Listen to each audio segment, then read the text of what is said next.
Already మీరిద్దాం అనుకున్న product లేదా service వేరే వాళ్ళు ఇస్తున్నారు అని కస్టమర్ చెప్పినప్పుడు, మీకు ఫోన్‌లో గానీ, లేదంటే నువ్వు డైరెక్ట్‌గా విజిట్స్‌కెళ్ళినప్పుడు గానీ, చెప్పినప్పుడు అసలు విజిట్స్‌కైతే వెళ్ళగూడదు. ఎందుకంటే, మన అవసరం వాళ్ళకుందా లేదా? వాళ్ళ దగ్గర బడ్జెట్ ఉందా లేదా? లేదా వాళ్ళు డెసిషన్ మేకర్స్‌ని మీట్ అవ్వటానికి ఛాన్స్ ఉండి వెళ్తున్నానా? లేపోతే డెసిషన్ మేకర్‌ని రీచ్ అవ్వాలి అంటే మధ్యలో ఉండే గేట్ కీపర్స్‌ని మీట్ అవ్వడానికి వెళ్తున్నానా అనే క్లారిటీ తోటి, తర్వాత వాళ్ళు ఎంత టైంలో నిర్ణయం తీసుకునే ఛాన్స్ ఉందనే క్లారిటీ తోటి మనం వెళ్ళాలి.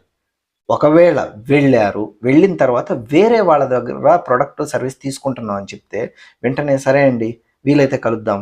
సరేనండి, ఈసారి ఎప్పుడన్నా నెక్స్ట్ టైము కొనాలనుకుంటే మాకు గూడా కాల్ చేయండి అని జెప్పి, లో ఎనర్జీ తోటి, నో ఎనర్జీ తోటి ఏదో బతకడానికి కోసం ట్రై చేశాను అనే పద్ధతిలో కాకుండా, మీరు ఆల్రెడీ తీసుకున్న వాళ్ళ దగ్గర హ్యాపీగా ఉన్నారా అని